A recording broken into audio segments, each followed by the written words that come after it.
Hi, and welcome back to Guff Stuff Weekly Podcast. I'm Jalen. And I'm Guff. Shop talk. Yep, shop talk. So that means we're talking shop. We're also talking maybe some news, stuff like that. Anyways, you know, just Talking news. Uh-oh. whatever comes up to our mind. I Wait, I'm gonna have throw a promotional item. We're not being sponsored by this company. what company? We want to be sponsored by this company, but we're not. Arizona? Mountain Dew. Nah, I'll take it. No, Arizona. That's true. Fully endorse Arnold Palmer beverages by the Arizona company. Well, you know what? If you're gonna have a company doing anything, Arizona's the company to have do it. I don't need them to endorse me. I'm endorsing them. That's all I'm saying. How are the minis I painted? Oh, minis went well. Like I've painted up a crap ton of them. I don't have them easily accessible at this point. Yeah, you've been painting like a savage lately, haven't you? I have. Yeah. I have. I will actually have a stream of that at some point. Maybe. Oh, so maybe this weekend. Oh no, maybe tomorrow. I'll do a little stream of the painted minis that we've done. Okay. That I've done, or maybe even some of the ones my Showcase daughter's a little done. bit. That would be fun. Maybe I should just do that. Maybe we should bring in some minis. Yeah. Bring in some Warhammer minis. Just show them off. Do some Warhammer. We'll do a mini stream just to show off some of the stuff we've done here. Because we are working towards doing commission work and setting up something like that. So Yeah. You've also been auctioning stuff lately too. yeah, I've been auctioning some of the stuff too. Yeah, hell yes, Arnold Palmer, John says. Yeah. Yeah. It's good stuff. So one of the things I want to talk about, I was in my Steam feed this morning, and one of the games that we did a podcast on many moons ago now, Yep. Company of Heroes 3, Uh-oh. is kind of a joke company. They've gotten a lot of flack in the past few games they've released. Really? Yeah, Relic Entertainment. Oh yeah, gotcha. Because they released Dawn of War 3, which was like universally just people despised it. Yeah. Dawn of War 2, people were even unhappy about that. Company of Heroes 2, when that released, it was just a dumpster fire. Right. And Company of Heroes 3 on release, and to this day is still arguably a dumpster fire. Right. You know, they put like microtransactions in the game before they even bothered like fixing multiplayer. bugs. Yeah, and it's just like horrible decisions. But there is light at the end of the tunnel because Relic announced that they had an outside investor dump some money into them, and now they can break free from Sega, so they can become an independent. They could publish their own game. That would be rather nice. than having being beholden to somebody and having to release a game too early or whatever. Right. I think all companies should shoot for that, to be honest. I understand why companies go to bigger partners because it's way easier and less financial burden and they don't have to have all the complexities and all that. But when you do that, Activision and Blizzard, all of a sudden you lose. I mean, Overwatch 2, hello? Do you think Blizzard would have put that out by themselves if Activision wasn't shoving at them? It's so hard to say. I highly doubt it. Because there's so many people that just despise Blizzard now. Well, that's because Blizzard was a very successful company right up until, well, even during the beginning of Activision, they were successful. And it's arguably they're still successful. Okay, yeah. But you can see all the head designers, all the head game programmers, all the art people all quit during that Activision takeover. Not during, it was over a period of years. Yeah. But basically got chased away from the company. Mm-hmm. So all the guys who were making good decisions got chased away. And then we're shutting down Overwatch 1. We're going to open up Overwatch 2. Still one of the worst rated games on Steam ever. Yeah. Like, what? Well, or any of the... Did they buy Call of Duty or did they buy Battlefield? It was one or the other. Yeah, one or the other. I think it's Call of Duty. I think that's the same issue we ran into before. We just didn't know. Yeah. Well, we don't play those games, so. But yeah, so that's a light at the end of the tunnel for that series. That'd be nice. It'd be nice to see Relic. I always liked Relic games back in the day. They were just fantastic company. Well, I mean, like they were a juggernaut, so to speak. They were kind of like what Blizzard was to RTSs and MMOs. Right. Relic was right up there. Oh yeah, no, Relic they just made Blizzard made mostly they're of course Blizzard made StarCraft and Warcraft. Yeah.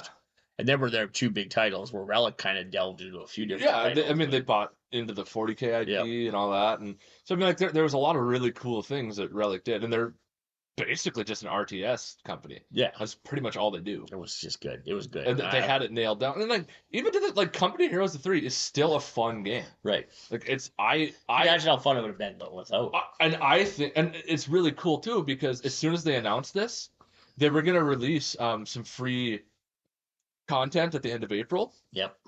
They announced that they're breaking away, and then they immediately announced afterwards that on April 2nd they're releasing free battle groups for the two other faction. Like they just a whole free There content you down. go. Nice. And it's like I like to think that the company that they were beholden to was like, no, you got to slow burn it and make sure that we do this and stretch out the content and make people grasp it. Right. And now they're just like, nah, dude, we have all this ready. Let's just dump it. Yeah. And No, so I it's hope good. that's a sign, just like we talked about in our previous episode with D&D Beyond. I hope that's an olive branch extended. It would be nice to the because players. it's nice to see that companies are in. Well, one when these companies get merged into these giant companies, they stop talking to the players. They literally. Well, they're beholden to the shareholders. Yeah, now all of a sudden it's shareholders that making decisions, which again that was part of the problem with In the Wizards of the previous Coast. The episode, previous yeah. episode, you get shareholders out there, and yeah, it's nice to see. It convolutes everything and pulls it away from the core. Not Forward. many of the big publishers have made good decisions. I think the only one I can really come up with off the top of my head would be Microsoft. But Microsoft understands that gaming is the future. They're like even their operating system is not nearly as important as their gaming system. Well, Their we whole were gaming talking about this industry. before podcast. I can't remember the statistics exactly what it was, but I'm like 95% positive, and you can correct me if I'm wrong here, but I'm 95% positive the gaming industry makes more Oh yeah. than the entire cinema industry. Oh, probably. Like it's not even like close. Right. Because gaming is almost like I think it's like $500-600 billion industry. It could be. Yeah, It's ridiculous. massive. Yeah. Because everybody owns a freaking game console. Well, if you own a phone, you own a gaming console. How many people play on mobile games? Like it's huge. For those watching, you are allowed to ask questions. So Yeah. if you want to chime in, I'll try to do my best to keep up and. Yeah. For those who are listening but not watching, we are currently streaming live as we're recording this Shop Talk. Yeah, feel free to post in the comments though. Yeah. Whether it's on YouTube or any of the other streaming platforms. We typically stream Thursdays around between noon or 2:00. Yeah. At about -5 GMT. Yeah. So it just goes until we're done. Yep. So we don't really have a set time. We do try to get out here by 4:00 our time. Yeah. But if it goes over, it goes over. It doesn't make any difference. So. But okay, so other Shop Talk we want to talk about. We've covered this one a little bit. I know you have some opinions on it. Uh-oh. I want to talk about Dragon's Dogma 2. Yeah, that's and what a dumpster fire of a release. Wow. I tell you what, wow, that is. There's a couple guys in the store that were really looking forward. A couple people in the store that were really looking forward to that game, and rightfully so. You've seen play footage; it's beautiful. Well, the first game was just universally loved. Beautiful, but when you have day one release content, and you have microtransactions, and they stop letting you remake characters unless you pay your money to do so. Yeah. So should we detail? That's fine. The naughty list. Yeah. The discrepancy or the cardinal sins, we'll call them. The day one garbage that they threw out at them. Holy the first thing is the game itself is $70. Right. Which people are pushing for that to be the price of games. Yep. So for the price of buying just Dragon's Dogma 2, you could get Pal World and you could get Helldivers 2. Yeah. You could buy both of those games. Fairly well done games. For the same price as Dragon's Dogma 2. Right. Okay. Single player games. 2 multiplayer games you can play single player, right? I think you can play Helldivers by yourself. You can do Helldivers. It's harder. And you can Pal World for sure. Yeah. So you can take 2 games that are fantastically well done games. Yeah. Anyway, go ahead. Sorry. So now you have the deluxe edition, and that's $80. And that comes with, I think, some cosmetics you could only get through the deluxe edition, and maybe some like picture packs, or, soundtrack, stuff like that. Yeah. In addition to that, at day one, they had $42 worth of cosmetic DLC you could buy for a single-player game. Single-player game, mind you. So if Yeah. you wanted everything they had to offer if you wanted to have everything the game had to offer at the onset, it would cost you $122 for a single-player game. Yeah, like, and you can't even show this off to your buddies. I mean, unless you take screenshots It's just record it. cosmetic. It's literally just for your own entertainment. The other cardinal sin is that it had de novo anti-tamper. Which is what Riza just commented on. Yep, and de novo anti-tamper. There was a guy who was in the comments on the Steam reviews. He was talking about downloading the game and installing it on his Steam Deck and some other things to like stress test it and try to get some guides for how people can play it on that. He installed it too many times. Yep. And it completely locked him out of his game. Yeah, and so it screwed over his account. Yeah, that's crazy. Yeah, Riza just posted that's what happened. She knows someone that just got hard locked in the game and now can't play it. Yeah. It's done.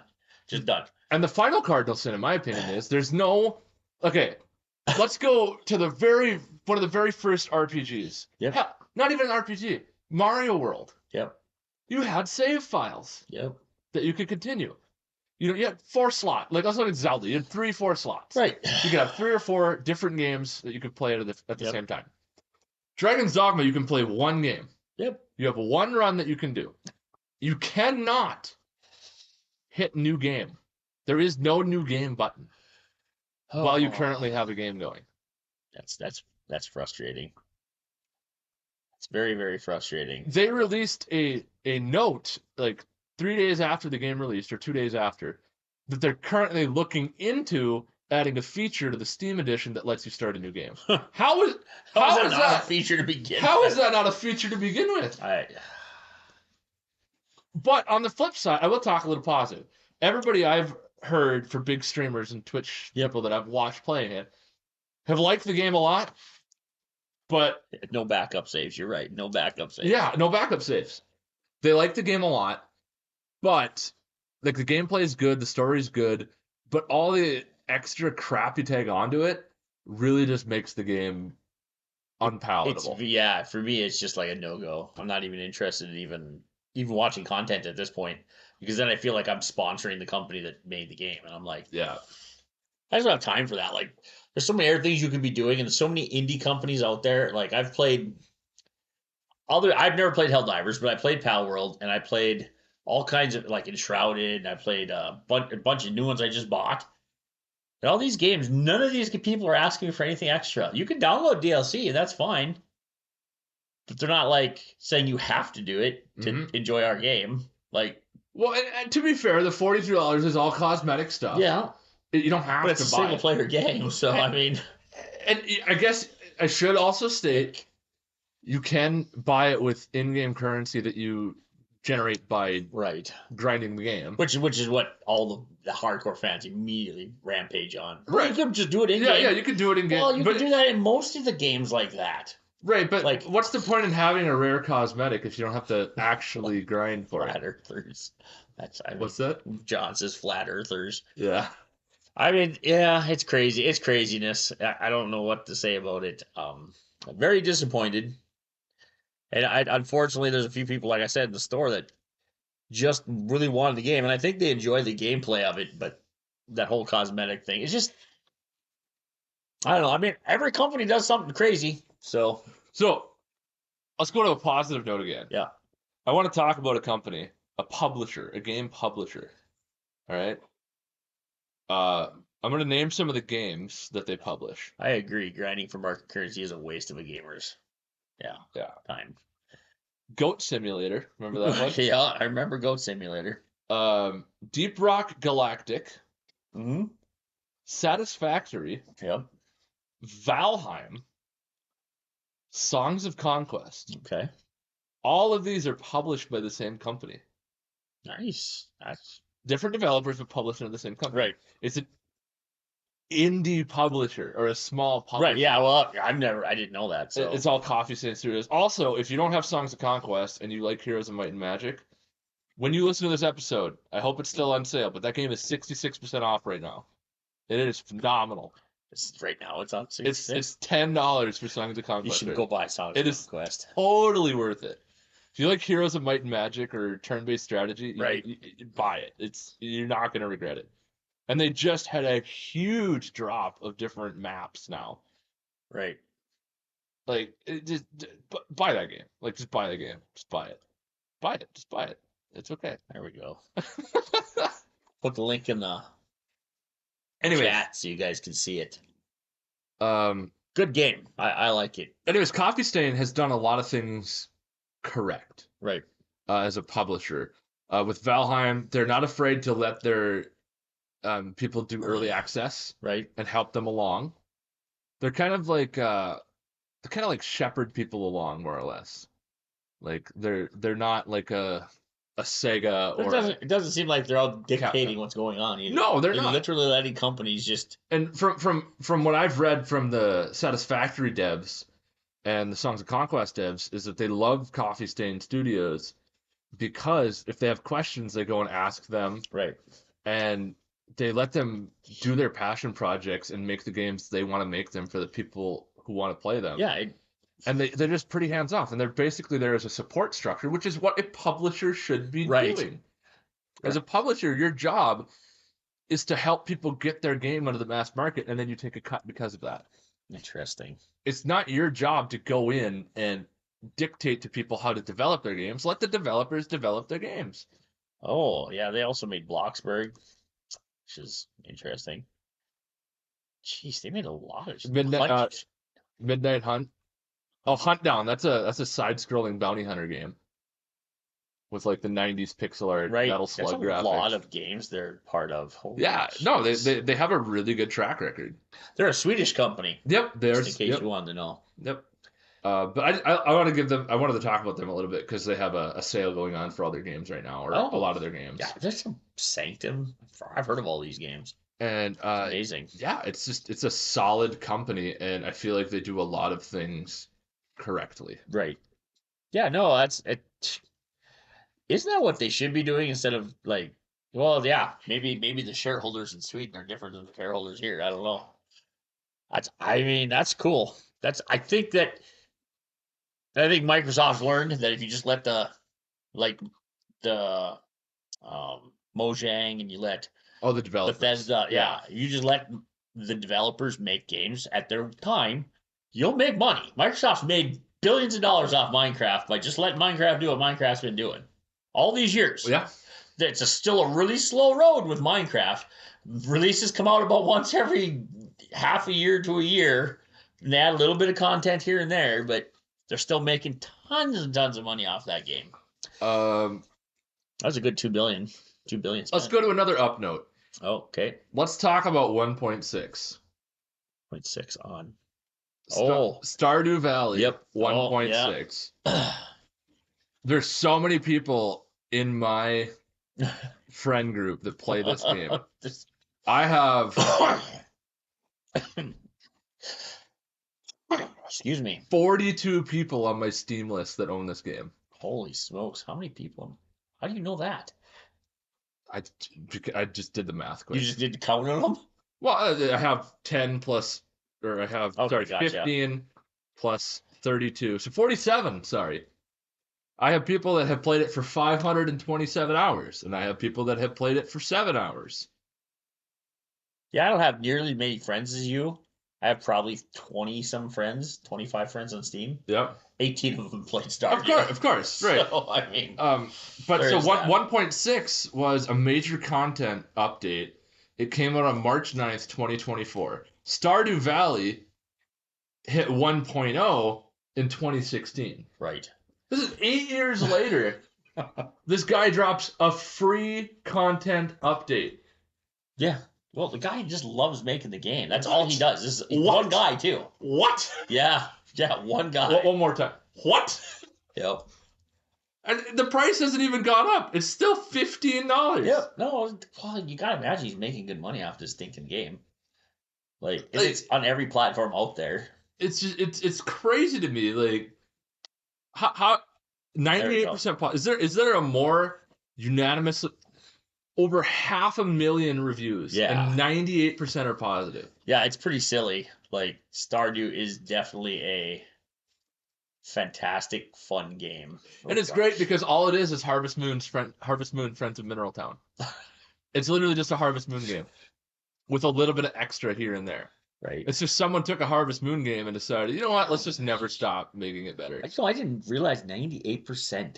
That's huge. With 570,000 reviews. That is a big freaking holy crud. How many I wonder what the Steam charts.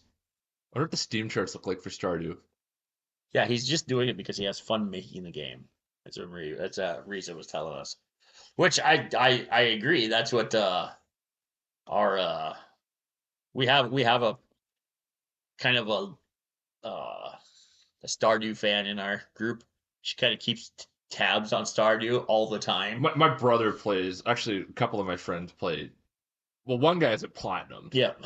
Which is just ridiculous. It is a fun game. I did 100% the game because there's a lot of little things you could do. But I did get through all the way through the grandpa meeting up. Spoilers, whatever. It's been up for a lot of years. It also hit its peak players. Yeah. In the last 30 days. Well, you can have 8 players now. 250,000. Holy jeez. Players. That's a lot. That's 250,000. It's averaging 70,000 players in the last just a little bit. Yeah. It's crazy. That happens. What's that? No, she said she played it a little bit, but then she may have bought Baldur's Gate 3. Oh, yeah. But good thing about Stardew, it's timeless. It's literally timeless game. But the idea that after 8 years you're willing to download a game and go back into it and see what happened and what's different about it. And it's on every platform. Every platform has it. I guess I can't say Sega or Sony has it, but mobile. I know mobile has it because I have it on there. Switch has it. I have it on there. Xbox, I'm pretty sure has it because I'm pretty sure I played it there too. And then I know for sure that the PC has it because I have it on Steam. Let me check the website and see. Maybe I played it on I think Switch. it's on Linux even, isn't it? I don't know. It's such a. You could probably play it on freaking.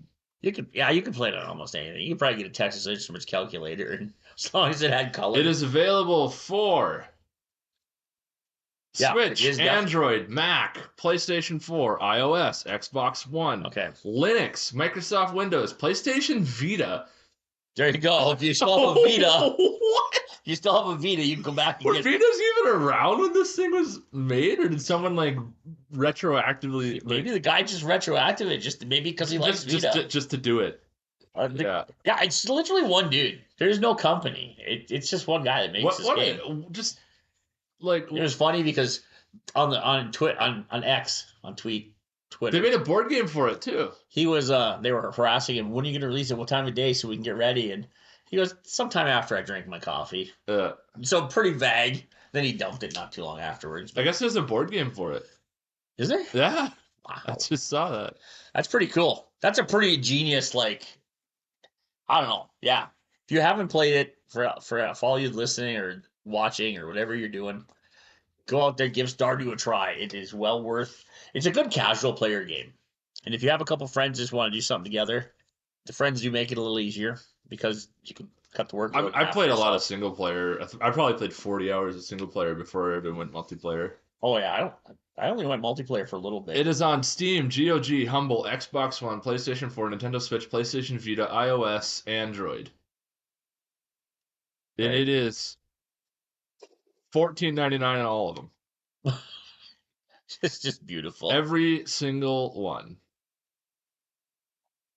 And the art style's charming. It's timeless art style. There's a little bit of everything. There's a little adventure. It's got that little SNES kind of Earthbound, Harvest Moon kind of art style. Yeah. Yeah, there's a little bit of everything. There's relationship builders. There's mini quests. There's mini games. You could, by technical definition, call it a dating sim if you really wanted to. You could. There's all kinds of stuff to do in the game itself. So yeah. It's actually pretty good. It's a pretty deep game for what it is. It's kind of surprising. There's lots of little secrets and stuff that he's put in there. It's pretty good. Yep. Um, gosh, what else can we talk I don't about? know. What else you guys want to hear? Anything you guys seen recently? Oh, Dredge hit its 1 year anniversary. Dredge. Dredge is an eldritch fishing simulation game. I've never I heard of that haven't one. beat it yet, but it's a charming little game. Okay. Northgard has been doing, rather than pumping out content, paid content, Yep. they overhauled their multiplayer system. They're overhauling the animals that are in the game. Like that game, I cannot say enough good about that game either. Right. I don't think I've ever played. No, I never played it. Caves of Cud is coming up on its 1.0 pretty soon as well. So okay. Yeah. No. No. Sorry, I'm kind of like No. rapid firing here, but Try to think. I don't actually download. We'll talk about a couple of games I bought here not too long ago. okay. I bought like 3-4 games here in the last few days Okay. or last week or month, whatever. One was called Keeper RL, which is kind of it's a roguelite, right? That's the word we're using, roguelite. Keeper RL. Is this the one that's Kind of like Dungeon Dwarf Keeper Fortress? makes, Dwarf Fortress makes. Yeah, it's a colony sim base building roguelike. Right. And Okay, it's literally it's Dwarf Fortress or RimWorld or right. any of those. It's pretty cool. It's got a lot of Dungeon Keeper aspects because you're building dungeons and you're keeping away the heroes and that's a pretty fun game. I played a little bit of it. I actually bought like 4 games and I just played them all for about an hour or more just to kind of get an idea of which ones I want to continue playing. Mm-hmm. That one's going to be a little bit. I'm going to wait to play that one because there's a lot more to it than like the learning curve on that one's a little longer. That's a lone dev as well. Yep. All I had for this week was the newest expansion Final Fantasy 14 came on pre-sale. That game's still going strong. It's solid. It's a solid game still. Yeah, because that's the MMORPG Yep. one, right? Yeah. Yep. The MMO. Yep. Yep. Then I bought. Let's see here. What was the other ones? I bought. Goodness sakes, Steam. I bought Ballroom, which is a very. It's an RPG. It's a pretty. It's kind of a. I don't even know how to explain it. So it's like old school RPG. Kind of think of Baldur's Gate 1. Oh, it's like an isometric. Yep, isometric, but it also has turn-based combat. So Okay. combat doesn't get too squirrely if you just pure on the go. It's open world. Lots of little things going on in that game, and pretty much everything is interactable to some extent, which is I love. I love a game. Think of This reminds me a lot of Underrail, but I'll talk yeah. about I've that. never played Underrail. That's interesting. So I played that one. I've actually played quite a few hours of that one already. Out of the games that I did buy, I think I played that one for 5 hours. Well, this one has already. like it's almost like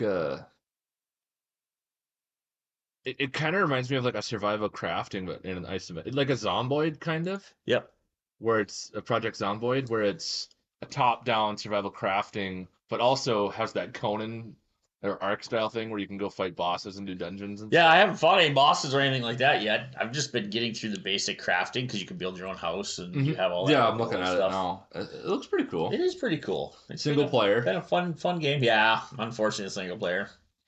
I think I did get one or two co-op games. Let's see here. What was the other one I got? I know I'm bouncing around, but I'm just gonna go through a few of my games here I just bought here.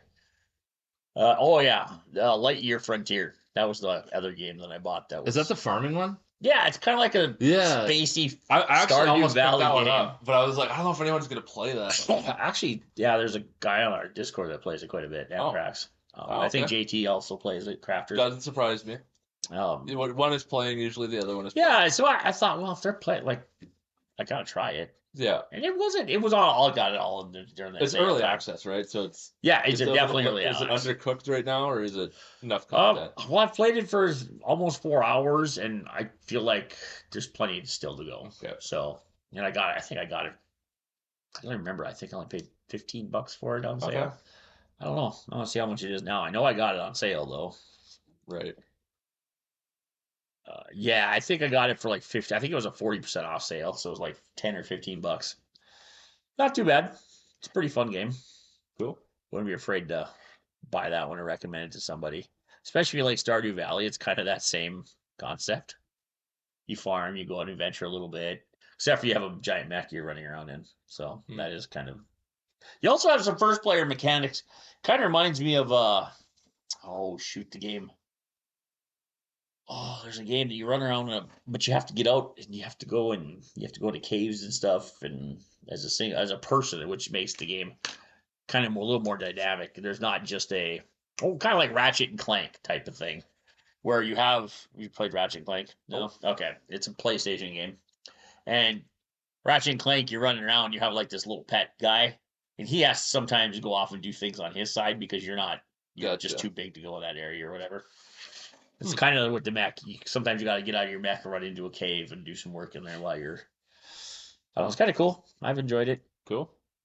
Anyway, yeah. Anyway, so yeah. I don't know. What was the other thing you were going to say? You were going to say something. I got nothing. Nothing. All right. Against the Storm, we're still playing that. Against the Storm is good. I know lot. a lot of you have not probably even heard of that game. I picked up. I guess I picked up a couple games. Oh, yep. Let's do it. I picked up Mindustry, which I don't know why I haven't got it yet. It's an automation factory building tower defense. It's kind of got a lot of things going on. It doesn't seem like there's a ton of meat on the bones yet, but I also haven't got into circuit logics and all that yet. Which that's where you start when you're building calculators in Minecraft. That's the kind of stuff I like. So I'm not gonna get into that. That's just way too much stuff. I also picked up Atrio, the Dark Wild. Okay. Which is like this dystopian automation game again with conveyor belts and mining. Right. I love that sort of thing. And then what I was really excited for, I picked up a puzzle game called The Signal State. And the basis of the game is really compelling to me. Right. Because it's you're modulating electrical signals using oscillators and like gates and all sorts of different things. Interesting. Kind of like how you ever seen like musicians that play on the keyboard, but they have like all those dials sitting next to them with like the wires connected to each other. It's modifying signals basically. Right. And this whole game is based around that. It's a puzzle game based around modifying electrical signals. Interesting. And it looks really good. And it was finally on sale, and I it sounds too complicated for my poor brain. It's pretty crazy. But it has to do with modular synthesis, I believe is what it's called. All right. It's crazy. How long has this podcast been going on for? We can wrap it up. All right, so I think that's shop talk, I guess. That's shop talk for this week. Well, it'll be coming out in a week or two anyway. Episode 3, shop. Yeah, shop talk 3. Okay. We're gonna do one more podcast, so the stream's gonna go on for a little bit longer because we're starting a new thing that we're gonna work on. Okay. At least I think that we are. If not, I will be doing it. And he won't be. So. All right. Catch you guys next week. Later.